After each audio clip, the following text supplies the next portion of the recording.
Hi folks, Pete here from Ashton's Cars, and today I'm showing you around our 2009 Citroen C3 Picasso. We get a few of these in, and there's a few videos on you of examples we've had over the years, but I've always been quite a fan of these cars, so I'll take you around this particular one we've got now. It is for sale at the moment, so it might be one you're interested in buying, and also I can show you a couple of the things I personally like about these cars, which in my opinion makes them one of the nicer French buys out there, certainly in this price range. So it's obviously based, as the name says, on a C3, but the Picasso version gets a much higher roofline, massive amount of glass area in this car, meaning that it's nice and bright inside, and it makes the car feel very spacious as well. And all this from a car that really isn't a lot bigger than a Ford Fiesta in terms of its actual sort of wheelbase and size exterior. So it's easy to park as well. It's not too wide. It's great for supermarket car parks. But you've just got this acres of space inside, and it just feels a nice airy, spacious car. Now this one's an 09, so that makes it currently 13 years old, and it's done 141,000 miles. So it's been used and it's been enjoyed by its previous owners. And you know, I'm not the biggest French car fan in the world normally, but with these, they always seem to handle that mileage really well. This particular car I've taken in part exchange from an older gentleman on the south coast, and you can tell it's been looked after and loved. I'll show you as we go around. There's a few telltale signs on this particular car that it's been really well looked after. But Picassos in generally do seem to handle that mileage very well. Now don't get confused, I'm talking here about C3 Picassos, because they do a C4 Picasso as well, and certainly the 7-seat versions of those are a car that I would personally avoid. But as much as they do have a 7-seat version of the C4, it's a car that's not hugely reliable, and it's overcomplicated, and it seems to be a car that on the used market is just more trouble than it's worth. Not the case though with the C3 Picasso. This is my favourite Picasso of all. It's fairly simple, despite its slightly quirky design. It's got mostly a conventional layout and conventional handbrake on it. It's not overcomplicated. It's got normal springs rather than the air suspension on the rear of the C4 Picassos. It's a car that seems to handle high mileages and can stand the test of time. So personally, that's why I like these particular cars. They are one of my favourite French cars, believe it or not. Okay, so this particular one is an exclusive model, so that means it's top of the range. So it's got a few extras on it that you don't get on the normal basic model. It's got nicer alloy wheels on it. It's got the roof rails, and this particular one has got a pan roof as well. So it's a glass roof inside, which looks really cool, and also lets even more light into what is already quite a spacious, airy interior. You get things like reverse parking sensors on the exclusive model as well. It's got cruise control, this car, and it's got that bits of chrome trim to make it look quite cool and set it apart from the more basic models in the range. Now, as I said, this one is getting on a little bit. 13 years old, 140,000 miles on the clock. It has got a couple of little marks you can tell from the supermarket car parks. Look there, there's a little one down there as well. It's not perfect, but I did say there were also some telltale signs that it's been really well looked after. All the way around this car, he's put these trims around the doors.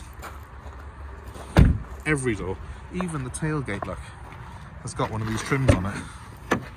Good opportunity now for me to show you that boot. It's huge. And those seats, they can fold forward, create even more room. Very, very practical for a family of 5, this car is. He's put these trims on every single door. They might not be to your taste, but I'm leaving them on there. There's no marks underneath them, I've had a look. He's put those on just to protect the bodywork of his car. In fact, this side of the car is pretty much immaculate, but the other side has got those little parking dinks on it. There's a little bit of a light scuff there on that bumper corner as well, but it's not gone through the paint, so it doesn't really deter from the car. And with a silver car like this, it doesn't tend to show up the marks and dinks too much. Overall, for the age and price of car this is, I think it's a very clean, tidy example, in fairness. Let me show you inside. As you can see, an exclusive trim there on our mock carbon fibre. But more importantly, let's have a look at the interior. This is quite spacious, it's clean, it's got loads of little features that are cool, like these trays that come down like aviation style trays in the front seats there. It's got, I think it's got a little armrest that comes out here. Yeah, it has. It's coming down. There is another bit of it, I think, that falls down as well. It's got a little bit of a cubby there. It's got underfloor storage, this car has as well. And you've got this lovely roof, and then there's a blind that you can pull across if you wish to.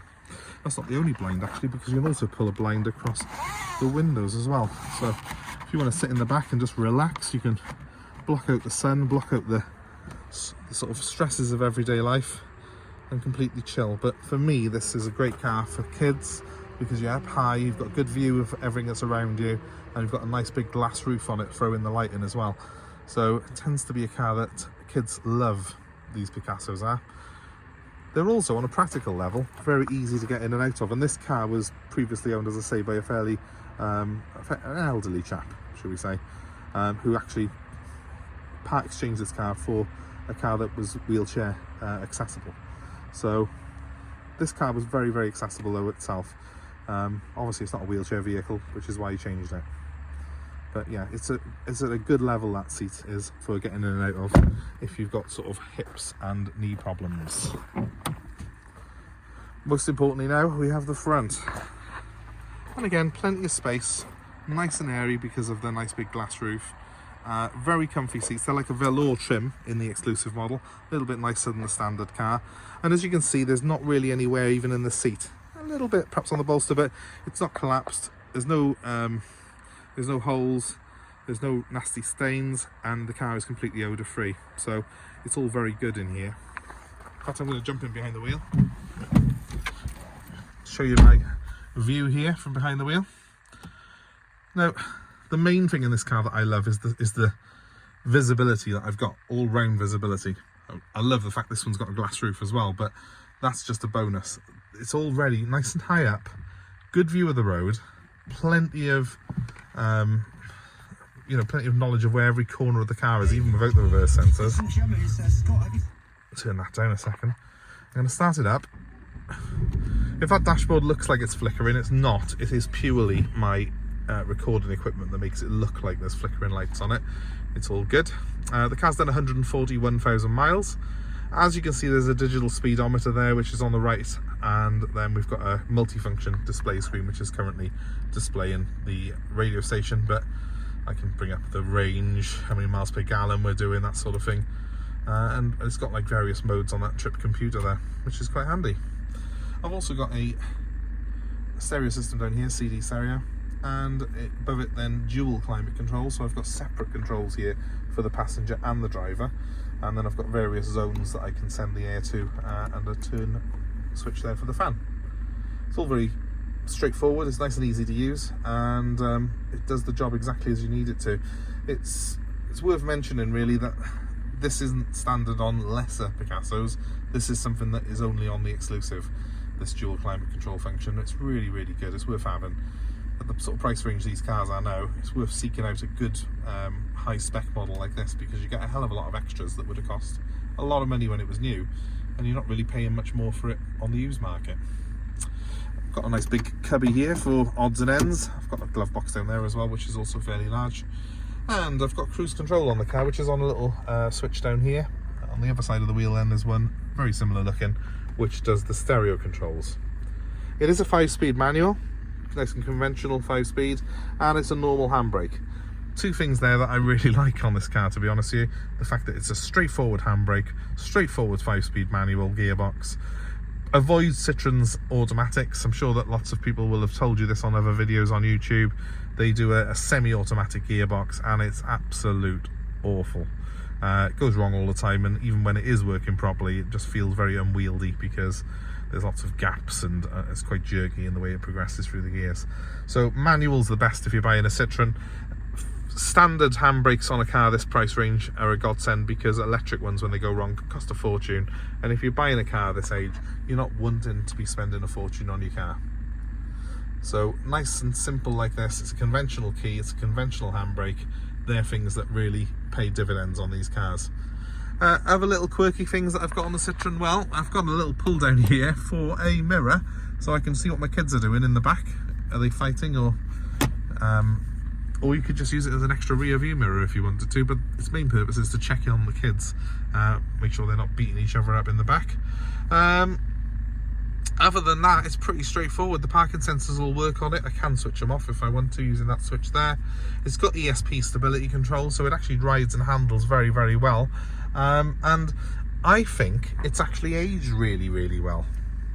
The bad thing about these cars is, I guess they were probably, well, they were, let's face it, a bit quirky when they came out. But that quirkiness now looks quite modern. I don't think it looks out of place at all. It doesn't look like a 13-year-old car, does it?